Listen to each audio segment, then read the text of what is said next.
Alright guys, here we are. Big old fat T-bone steak sitting on the Flat Top Grill 900. And today, it's just our man Jack and myself. Hey! How we doing? I think everyone's doing good. Yeah, I hope so. I think we're doing good. Jack, what do we got going on today, man? Oh man, we're gonna have some serious fun today. We have serious fun every day though, right? Yeah, buddy. So yeah, over here we've got, we're gonna do a little bit of a surf and turf. This is kind of an homage to an old restaurant I used to eat at about 20 years ago. It's called the Trapper's Grub Steak. So we've got a tomahawk ribeye sitting here. We've got a bone-in ham. We got some scallops. We got some garden vegetables. And we're gonna put all this together and have some yummy food, all off the flat top. So here we go. Yeah, buddy. Alright. Yep, so there's what we're talking about. And Devin, so we got a question, Jack, or a statement from Devin Jenner. I don't get flat top grills. I'm just gonna watch to see what it's all about. Oh, this is great. That's a great point. You know, you've heard of anybody that's taken any of my classes or watched any of my demos, know that I talk a lot about reverse searing. And, you know, and I like that way. This is a totally different way to cook. This is a flat top, gives you different results. It always drives me crazy when people say, I know how to cook the perfect steak. You see that on Facebook a lot. This is the way you cook a perfect steak. Well, there's 6 or 7 different ways you can cook a perfect steak. So this is just another one of them. I love flat tops. They're super versatile, super fun to use. And we're going to make, this is kind of a meal for 4 people kind of a thing. You know, couple couples. You mean that's not going to feed just one person? Well, you know, I probably have to go to McDonald's after, right? No, I better feed a couple people. But, you know, this is what this equipment's all about. It's about cooking outside. It's about having a good experience. So kind of picture this, you know, you invite some folks over to your house. You're having a great time on your back patio. And it's all about the experience. And this is what this is about. This is a super fun meal. Super great for conversation. And, yeah. Yeah, buddy. So here we are. So anyway, we've gone ahead and got this steak. I actually seasoned, salt, and peppered it prior, about 2 hours ago. I want that salt to be able to penetrate into the meat. Salt will actually penetrate into meat. It's about the only spice that will do that. So I go ahead and salt mine prior to that. Generous amount of kosher salt and pepper, and that's all we're putting on it. In fact, everything we're doing today, we're just seasoning it with salt and pepper. We're all about the grill and using fresh vegetables and fruits. And keeping it simple today, man. keeping it simple. So, yeah. And, well, Jack, we had someone ask, I'm going to get a shot of our the 900 here. Had someone ask, you know, explain a reverse sear. So, right now, Jack, or essentially what we're doing, correct me if I'm wrong, Jack, is we're pan searing. So we're not reverse searing today. We're actually just pan searing. We're going to use one temperature for the whole time. And reverse sear is Start out low. Start up slow, bring the temperature up slow. Yeah, then when you're about 20 degrees under your target temperature, you're throwing it on. It's screaming hot. You know, griddle, skillet, sear box is a favorite around here. 900 degrees. Just get that nice char caramelized crust on it. Exactly. You know, all this time we've told us to sear our meats prior to cooking them. Totally false, scientifically proven that it doesn't hold any juices. It's not going to hold any flavor in, anything like that. So it's just another great way to cook a steak. So today we're just keeping this at one temperature, and we're just going to keep flipping it, and we're going to create a crust all the way around that. We're going to add some vegetables over here on this side, and we're just going to kind of add the vegetables as we need them. One thing we need to do. Talk about these scallops, Tom. All right, so here's some more of what Jack's got going on. Scallops, mushrooms. So I'm going to go ahead and salt these scallops. Now when you go to buy scallops, you can buy them wet or you can buy them dry. And all wet means is they've treated it with a chemical to keep it fresher longer, but it's also really hard to cook. Scallops, the things that will destroy scallops is moisture when you're trying to get a nice beautiful brown color on them. So we're going to actually salt these a little bit beforehand, about 15 minutes, and we're just going to let them sit, and that salt will draw out some of the moisture for us as well. Let's go go ahead and get this ham steak on. Actually, I'm going to put that steak. Got a comment from R.D. Hutching. Like it, your videos are fun cooking. Oh, you like to have fun. You know, if you're having a bad time cooking, You're doing something wrong. fun. You're doing it wrong. Yes. So this griddle, as well as the griddle on the flat top grill 475, it's pre-seasoned steel. We had a question from our video on Monday. Someone asking if it's cast iron or carbon steel. It's neither. It's pre-seasoned steel. And at that point in time, you're going to treat it very similar to cast iron. And not only how you cook on it, how you prep food, but also how you care and maintain that grill. So Jack just tossed some onions on there. Somebody else is asking if it's Scratch proof, Jack? No, it's not going to be scratch proof. But don't worry about it if you scratch it. You just reseason it. You know, we always get the question, especially with Dutch oven and stuff. All you got to do is heat some more oil up on it. It's going to reseason it. And you're good to go again. You know, just try to be careful with them, but you know they are. You're not going to hurt it. No. You're not going to hurt it. It's steel. And that guy right there, that's a 98-pound piece of steel. So, you know, if you scratch a little bit, it's not going to be the end of the world. So will it rust? If you don't, so the question was, will it rust? You know, it's steel. If you don't care and maintain it, then yeah, it definitely has that potential. But like cast iron, you know, all you got to do, if you got a rust spot, take some steel wool or something, you know, work at it, try to smooth it out, and then just take some time, use some cast iron conditioner or some kind of cooking oil that has a high flash point, and just work on re-seasoning it, and you'll get it back to go, back in action.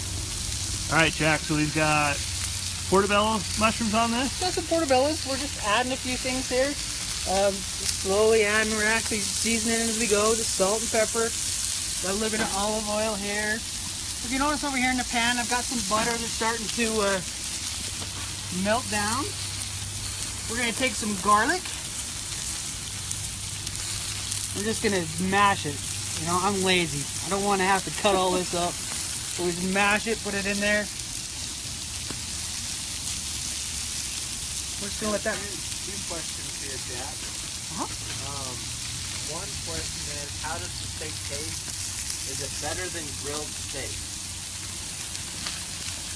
I'm assuming that means on like. Okay, this is the question of the day. Is this better than grilled steak? Yes and no. We actually did ribeyes a while back where we did it 3 different ways. We grilled one, we flat topped one, we pan fried one. They're great in their own different ways. I love a grilled steak, but I also love one off of a flat top or out of a cast iron. It's a little bit different flavor. It just does a little bit different, but they're both fantastic. I mean, this, if you go to, you know, a fine restaurant, that's what you're getting. What you're really, what you're, looking for is we're looking for that color all the way across. And so we're getting a good crust on that here. And then we're just letting that inside come up. So, yeah, should be awesome. This is going to be a lemon butter. And so we have got a little bit of lemon zest in there. We got garlic. And we're just going to drop the lemons in there. And I'm just going to let that simmer for a few minutes. Hey guys, so Jack's using the whole flat top, and he's using this whole thing to cook a meal for 4. And really, guys, there was some prep beforehand. I mean, Jack went ahead and cut up the mushrooms and the onions beforehand, seasoned the steak beforehand. But really, we have a lot of questions. People have asked us from time to time, can these meals be cooked, when you're getting ready for dinner and you're getting your family ready for dinner? Absolutely. This is a meal that, has a little bit of prep time, so you're going to be looking, when all is said and done, prep time and cook time, Jack, 30 minutes? I'd probably an hour 45? From start to finish. But, it's really not that hard to do this one. This is a great time to be outside, doing it while your guests are there or your family, and just hanging out, talking, just like we are right now. All right, See that? Remember to add the color onto those? Oh, buddy. Now, some would say burnt, but you would say charred. Charred? We're burning with style, baby. Burning with style. All right. Now, one of the things that we've had people ask, and I talked a little bit about it with the flat top. So this one in particular, with the size and the weight, you do have this extra set of wheels in addition to the back wheels. That's going to make it super mobile, very easy to move around on your back patio. Now, I just saw a great question. Where does the grease run off to? So the griddle has some leveling screws on this back corner, and I believe, if I remember correctly, over here, which allows you to go in and make it so that all that grease and all the drippings and everything run right down into this grease catch. So our engineers did a phenomenal job at, giving this little channel so that all the grease and the drippings and everything runs right into this guy. And when you're done, slide that guy off, rinse it out, put it back, done deal. What's a simple way to clean it if people are asking? This is going to be a great thing, cleaning it. I use a bench scraper. It's fantastic. I love the bench scraper. Or I just use, a flat spatula, scrape it across. I don't do it screaming hot, but I still like to do it warm. And I just scrape all the junk into the tray right here. And then if I need to, I'll hit it with a little bit of water while it's warm, not screaming hot, or a little bit of oil to help break some of that up, and I'll just keep scraping. And if we got time at the end of this video, we'll just go ahead and clean this grill up while we're there.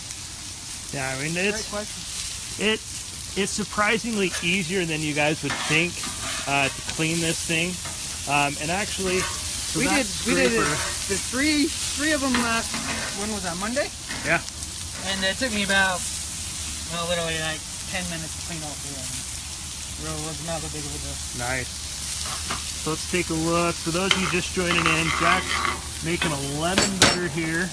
We've got a surf and turf going on. Here's our veggies. We've got peppers, we've got onions, portobello mushrooms, cucumber, and then we've got a bone-in ham and a T-bone steak that's just sitting on here and getting that beautiful caramelized crust on there. I'm hoping I lock the door so no one else can come out and get some of this. All right, Tom. So I trimmed this up a little bit before I started, and it was a big chunk of fat right here. I went ahead and grabbed that fat. I made some beef crackling out of it. Beef So crackling. we're going to talk about that in a second. All right. We got to get these potatoes going.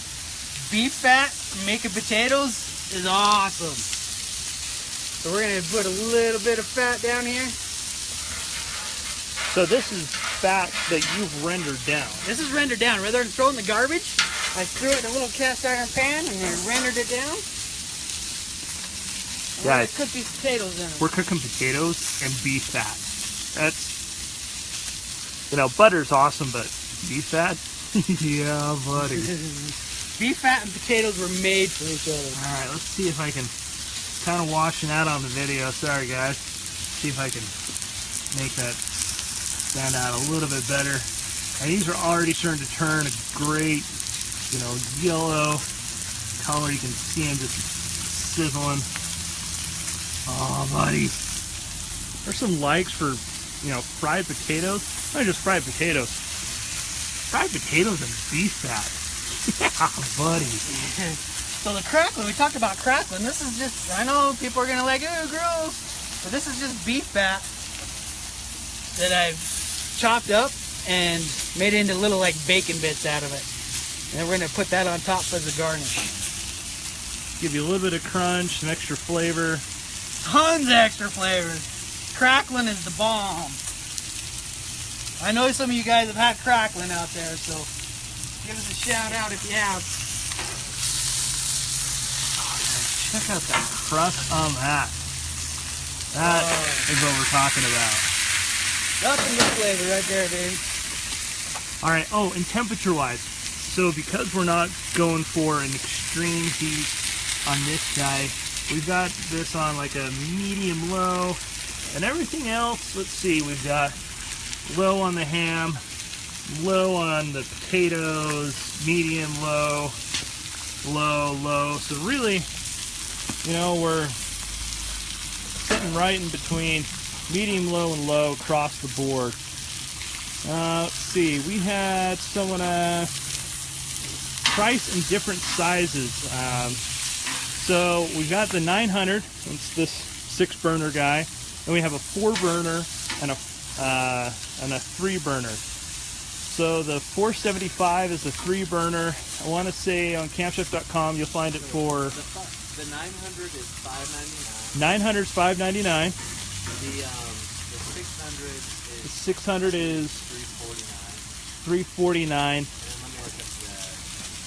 And we're just double checking, make sure we're giving you guys right information right off the bat. And the 475, I believe, is $299.99. So we'll post links to this, and I'll tag this video with links to those products. So JR asking if we cover it and leave it outside. We do have a patio cover. They're going to be arriving here hopefully in the next few weeks. And yeah, you can leave this thing outside. Just make sure that, you know, after any use, you wash it, you season it, and that'll help it maintain.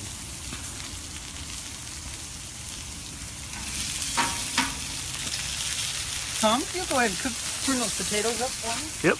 All right, so I'm just going to turn the heat up to like medium, Jack? Yeah, let's go medium-high. Medium-high. Questions on that, Tom?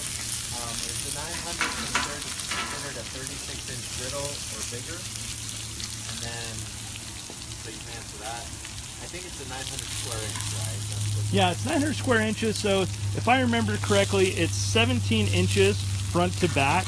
And then, yeah, this griddle, I believe, is about 36 inches wide. So yeah, you've got a 17 by 36 inch griddle. And the other 2 griddles will be a similar depth, but naturally, you know, you've got, you know, you go from 6 burners to 4 burners to 3 burners. So that, you know, helps you guys out a little bit better. And like I said, we'll be sure and we'll post links to this. Adam Martin, steel or iron surface. This is seasoned steel. So for those of you joining in, we've got some lemon butter going on, frying some potatoes in beef fat. Yeah, guys, beef fat. Got some onions that Jack's pulling off, portobello mushrooms, bone-in ham, and a big old fat T-bone steak. Ribeye. I'm sorry, I've been calling it T-bone steak the whole time. Guys, I don't know what I'm talking about. My wife's going to go back and watch this and laugh at me. It's all good, Tom. Okay, got those mushrooms. Got some flavor going on those. All right, and this is where Jack's plating them. Yeah, buddy. Keep the veggies. I'll take the tomahawk. That's from Chris. Yeah, Chris. I'm with you on that one, Chris. But You know, Chris, though, at my house, no smooching unless I make vegetables. So the vegetables all about smooching. I can say that since Mama Julie's not here today. She's probably watching. I'm probably in trouble again. All right, we're gonna go ahead and flip these potatoes over. Jack's just going through, doing that. Oh, guys, well, let's see. Jack, there it is. All right. So this scraper guy right here, we've actually got a set that comes with this scraper, and if I remember correctly, this spatula, this guy, and comes with one of our flexible cutting boards and a couple bottles that you can use for Olive oil, or any kind of cooking oil, peanut oil, you know, if you need some water. Jack, what are you doing there, man? So we're just gonna kind of brown up the little fat we got on the edge here.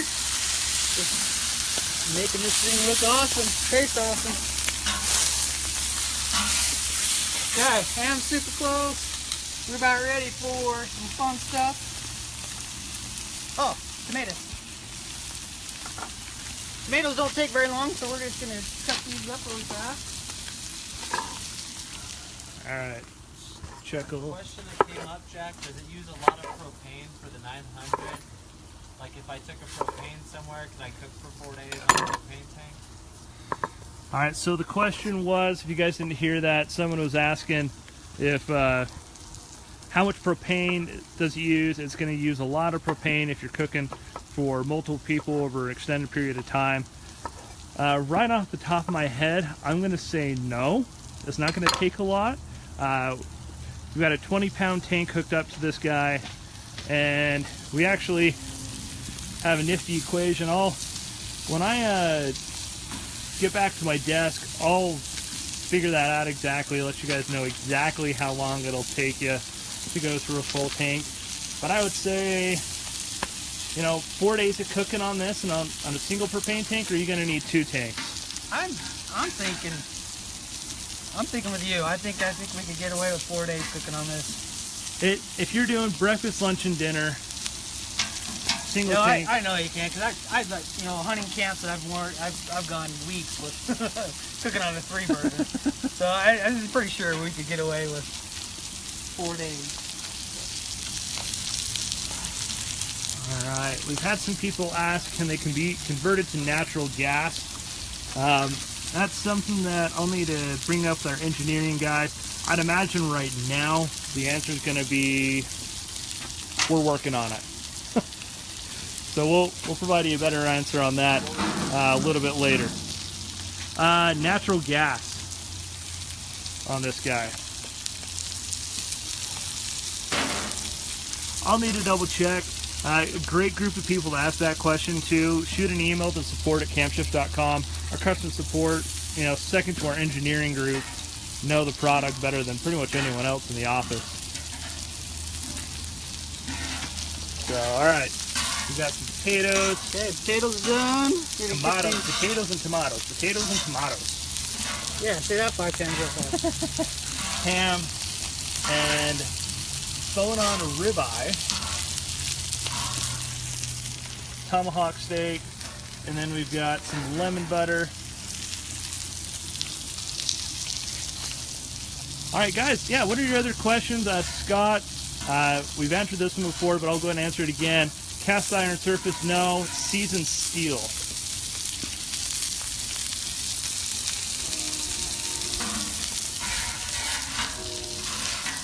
All right, Jack, should I turn the heat down a little bit on this guy? Go ahead and turn it back down.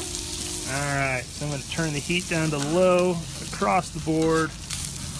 And there we go.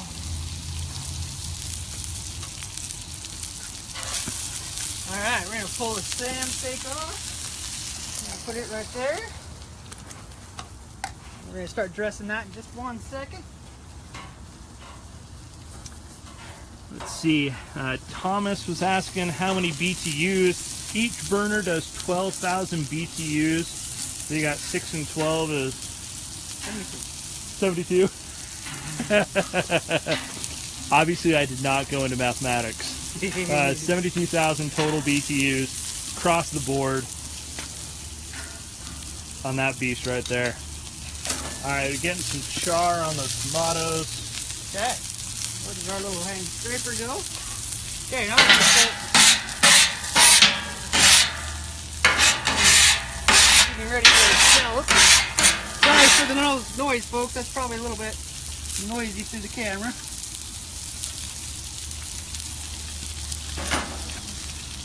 Alright. We got some char on those tomatoes. We're not saying burnt, we're saying char. Yeah, we're just adding some, just some flavor profiles to it. Caramelizing those sugars. Linda, this guy is $5.99 on campshift.com. But definitely, if you head over to a local dealer, you'll be able to find it at more of a retail price. When I'll be sure and post a link to find your local dealer. they can help you find out that.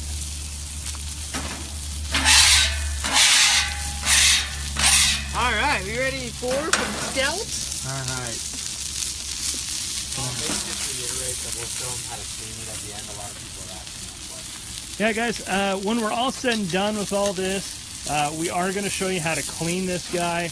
It's super easy, far easier than you would ever really anticipate for something like this. We'll be talking about that as soon as we're done. Jack's really just got to get these scallops going, and then we'll just be ready to clean. Oh, they're all finished up. All right, so I'm going to take some of this butter that we've been messing with. So this is the lemon butter that Jack was working on. Put that down.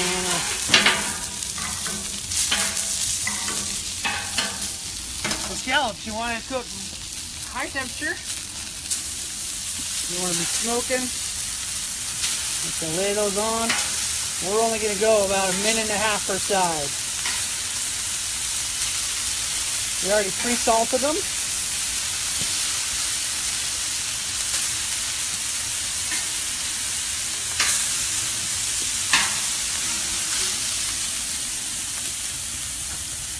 So those are scallops that Jack is putting on there.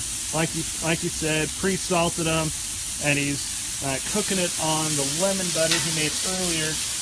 Hey guys, if you are just now joining us, you know, a lot of this, or all of this, has actually been cooked on the grill, on the flat top grill. So even the skillet, everything's heated up in there. All right, and just keep basting your scallops. Get that butter foaming.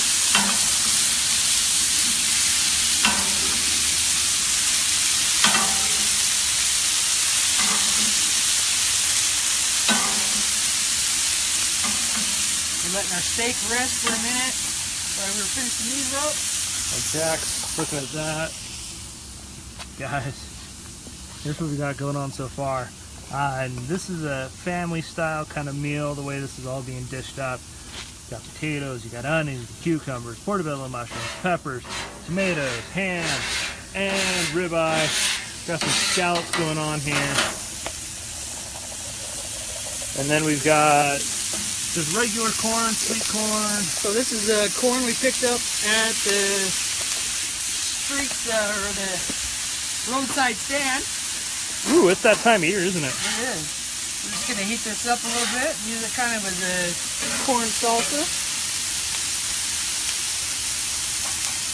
So Nick is saying something. I don't see his full question. I'm sorry, man. But if that grill's running 17,000 BTUs, those scallops, if it finishes off with those scallops, will be burned. You're absolutely right. That's why we're on low.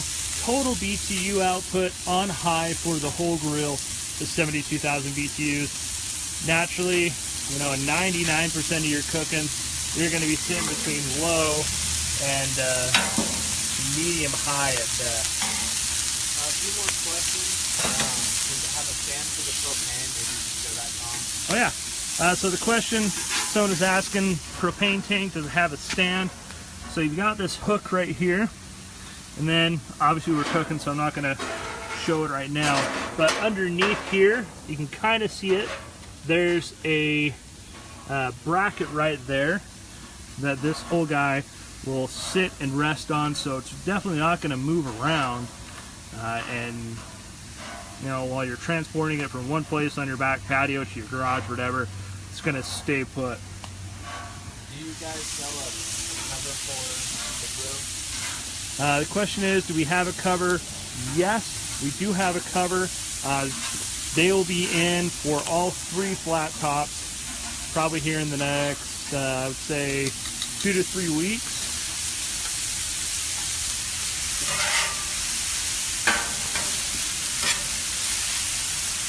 Okay. What's the advantage of seasoned steel versus cast iron? Jack, is there an advantage or disadvantage to seasoned steel versus cast iron? So if that piece was all cast iron, that would be super heavy, super big, and kind of really cumbersome to use. And so that's why you go with steel. In your restaurant as well, they're gonna have just a big 1-inch piece of steel sitting there. So yeah, advantage is steel is just gonna be, cast iron has a tendency to bust too, and so it's just gonna be stronger, and it cooks fantastic. How's hot spots? So on a grill like this, hot spots is really going to be, I'm going to say it, more of a user error kind of situation, because you have 6 burners that enables you to have, cooking zones. You've got a zone here, here, here, here, here, here, and based on what you're cooking, it's going to radiate out. But if you want, super high heat, medium and low, you can do that. Just make sure that this is a thick piece of steel, so when you're cooking on this thing, the stuff that's going to require the less heat, start with that, because once it gets up to temp, it's going to take forever for this thing to cool down. So you want to start, that's a great tip when you're cooking on something like this. Start with your items that have a lower temp first, and stuff that's a high temp. That's when you start cranking up the heat towards the end. There's those scallops. Okay, so now we just got a nice brown scallop on there. You gotta get them. You gotta get the color on the scallop. That's where all the flavor's gonna come from. It's just caramelized goodness right there. By basting it in butter is gonna help that. So there's a follow-up question. Are there hot spots front to back, or is it pretty even? So far I found it pretty even. We cooked on them quite a bit. I would say if there is the biggest hot spot that I found is a little bit of section right here on the back, but I haven't found it to be an issue. Fair enough. Yeah. Okay. All right, so obviously, guys, this grill is getting pretty messy, and I'm warning out, when we do go to clean this thing, it is going to be super loud, so just bear with us. But we've had a lot of people asking us, how easy is it to clean something like this, and we'll show you. But in the meantime, okay, we're gonna go ahead and prep our grub steak here. So we're just gonna go ahead and cut. So you're cutting that from the bone, right? From the bone. Just gonna leave it like that.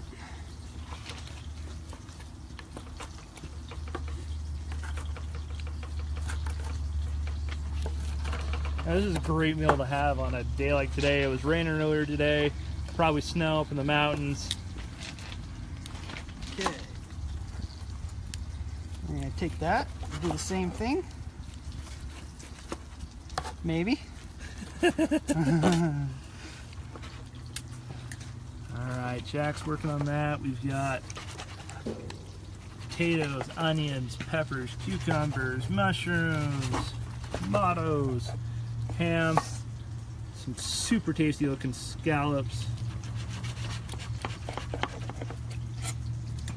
There's that steak. Okay, we're gonna lay the steak right on top of the ham. Okay.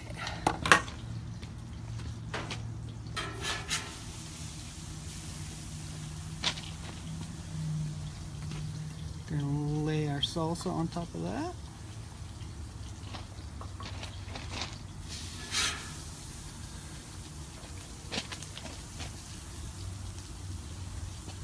That is a messy plate.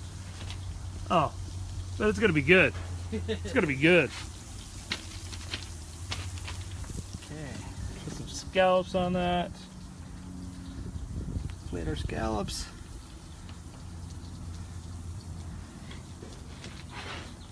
Check that out, guys. It's gonna be so good. Jack's putting some of that lemon butter on it. Alright, where's some likes for that, guys? Check that out. If you weren't hungry on a Wednesday afternoon, you're gonna be now. That's what's so great about this cutting board. Just pick all those juices up. Love it.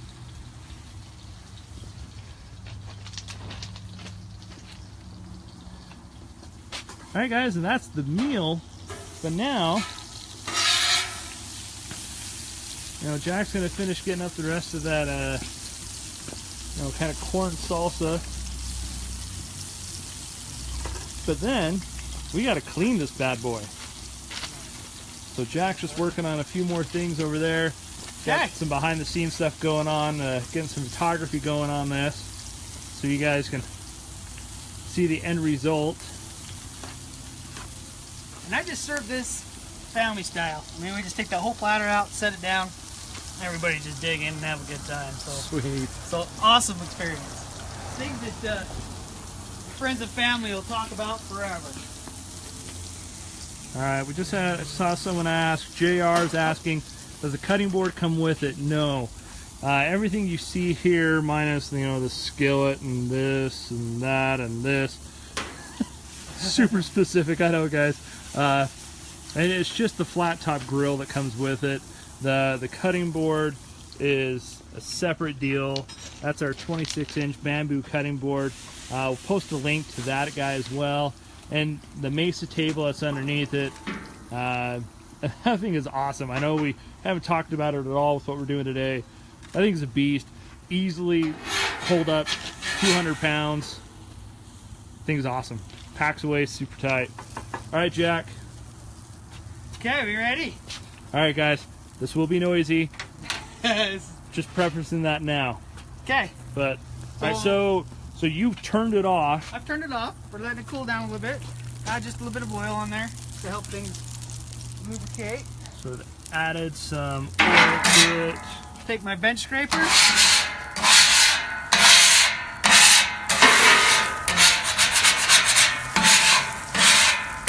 Into the little awesome trough right there.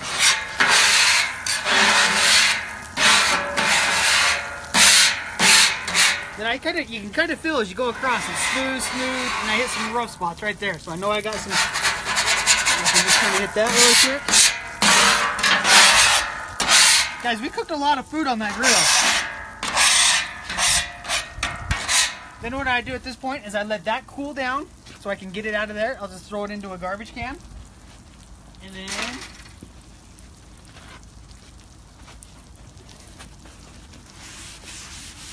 So wiping it down. Now, this is, going back to the people who are asking us questions, cooking on seasoned steel versus cast iron, anything like that. With a seasoned surface like this, made it so that all that food, that burnt food, literally with a little bit of that oil, made it release, come off, and basically you got a clean surface. I'm just going to go right ahead there. and do the last step, and I either use painted oil, olive oil. We make a great conditioner that works really well on cast iron or steel. And I just kind of loosely get that around. Add my protective layer.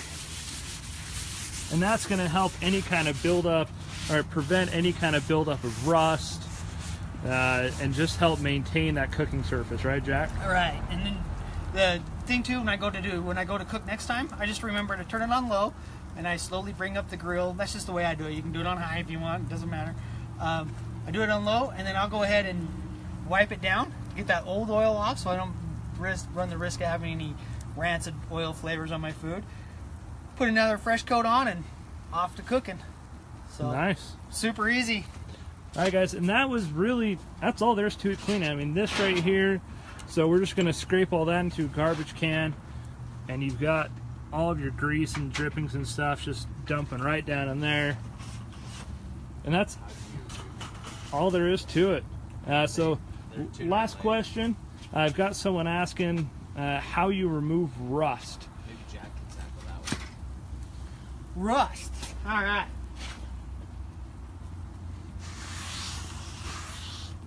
Guys, this is still. Flat out still. It's gonna, if it gets wet, sometimes I've covered mine and didn't realize that my cover was wet, and I've gotten rust on mine before. A couple, but don't fret. It's no big deal. It's super easy to get off. I never had a problem with it. I just, if you get a little bit of spot, you can take like a piece of steel wool and just a little bit of water, heat it up a little bit, take the steel wool. I know people use stuff, soda, like a can of soda they'll put on there.